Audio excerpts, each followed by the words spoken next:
ഈശോ മിശിഹായിക്ക് സ്തുതിയായിരിക്കട്ടെ. നമ്മുടെ ജീവിതത്തിൽ നാം തിരഞ്ഞെടുക്കുന്നതെല്ലാം ശാശ്വതമായി നിലനിൽക്കണമെന്നില്ല. നാം തിരഞ്ഞെടുക്കുന്ന ജോലി നമുക്ക് നഷ്ടമായേക്കാം. നാം തിരഞ്ഞെടുക്കുന്ന വ്യക്തികൾ നമ്മെ ഉപേക്ഷിച്ചു പോയേക്കാം.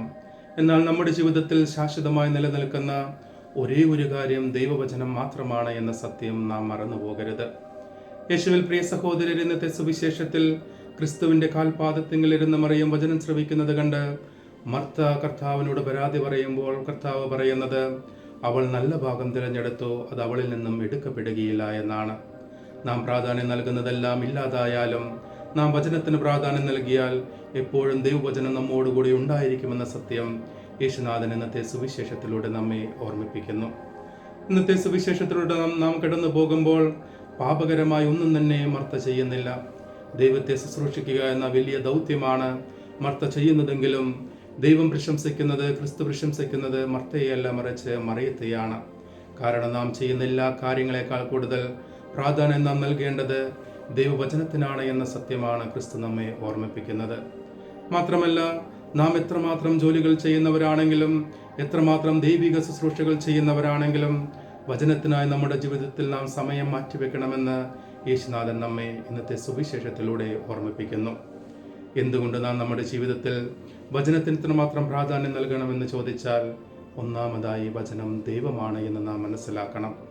യോഹന്നാന്റെ സുവിശേഷം 1:1 നാം വായിക്കുന്നു, ആദിയിൽ വചനമുണ്ടായിരുന്നു, വചനം ദൈവത്തോടുകൂടിയായിരുന്നു, വചനം ദൈവമായിരുന്നു.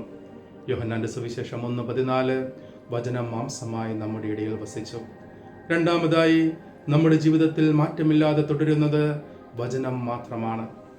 യെശയ്യാ പ്രവാചകന്റെ പുസ്തകം 40-ാം അധ്യായം 8-ാം വാക്യം, പുല്ല് കരിയുന്നു, പുഷ്പം പാടുന്നു, എന്നാൽ ദൈവത്തിന്റെ വചനമാകട്ടെ എന്നേക്കും നിലനിൽക്കും. മത്തായിയുടെ സുവിശേഷം 24-ാം അധ്യായം 35-ാം വാക്യം, ആകാശവും ഭൂമിയും കടന്നു പോകും, എന്നാൽ ദൈവവചനമാകട്ടെ കടന്നു പോകുകയില്ല. മൂന്നാമതായി നമുക്ക് ജീവൻ നൽകുന്നത് വചനമാണ്. മത്തായിയുടെ സുവിശേഷം 4:4, മനുഷ്യൻ ജീവിക്കുന്നത് അപ്പം കൊണ്ട് മാത്രമല്ല, മറിച്ച് ദൈവത്തിന്റെ അധരങ്ങളിൽ നിന്ന് പുറപ്പെടുന്ന ഓരോ വചനങ്ങൾ കൊണ്ടുമാണ്.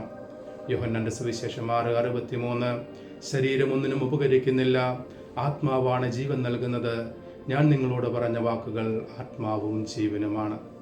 നാലാമതായി നമ്മുടെ ജീവിതത്തിൽ പൂർണ്ണമായൊരു മാറ്റം നൽകുവാൻ നമ്മെ സഹായിക്കുന്നത് വചനത്തിന് മാത്രമാണ്. നാം പ്രാധാന്യം നൽകുന്ന വ്യക്തികൾക്ക് ചെറിയ ചെറിയ മാറ്റങ്ങൾ നമ്മുടെ ജീവിതത്തിൽ നൽകുവാൻ സാധിക്കുമെങ്കിലും ശാശ്വതമായൊരു മാറ്റം നമുക്ക് നൽകുന്നത് ദൈവവചനം മാത്രമാണ്. ഹെബ്രായർക്ക് എഴുതിയ ലേഖനം 4:12 നാം വായിക്കുന്നു, ദൈവത്തിന്റെ വചനം സജീവവും ഊർജ്ജസ്വലവും ഇരുതല വാളിനേക്കാൾ മൂർച്ചയേറിയതും ചേതനയിലും മജ്ജയിലും തുളച്ചു കയറി ഹൃദയ വിചാരങ്ങളെയും നിയോഗങ്ങളെയും വിവേചിക്കുന്നതുമാണ്. അഞ്ചാമതായി നമ്മെ വിശുദ്ധിയിൽ ജീവിക്കുവാൻ സഹായിക്കുന്നത് ദൈവവചനമാണ്. സങ്കീർത്തനങ്ങളുടെ പുസ്തകം 119:9 നാം വായിക്കുന്നു, യുവാവ് തന്റെ മാർഗം എപ്രകാരം നിർമ്മലമായി കാത്തു സൂക്ഷിക്കും, അങ്ങയുടെ വചനമനുസരിച്ച് വ്യാപരിച്ചുകൊണ്ട് തന്നെ.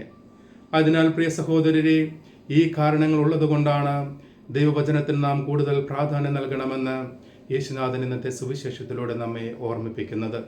ഈ ഒരു ബോധ്യത്തോടുകൂടെ ഏതിന് നാം പ്രാധാന്യം നൽകുന്നതിനേക്കാൾ കൂടുതൽ ദൈവവചനത്തിന് പ്രാധാന്യം നൽകുന്നവരായി മാറുവാൻ നമുക്ക് ആത്മാർത്ഥമായി പരിശ്രമിക്കാം. സങ്കീർത്തനങ്ങളുടെ പുസ്തകം 119:105 നാം വായിക്കുന്നു, കർത്താവേ, അങ്ങയുടെ വചനം എൻ്റെ പാദങ്ങൾക്ക് വിളക്കും പാതയിൽ പ്രകാശവുമാണ്.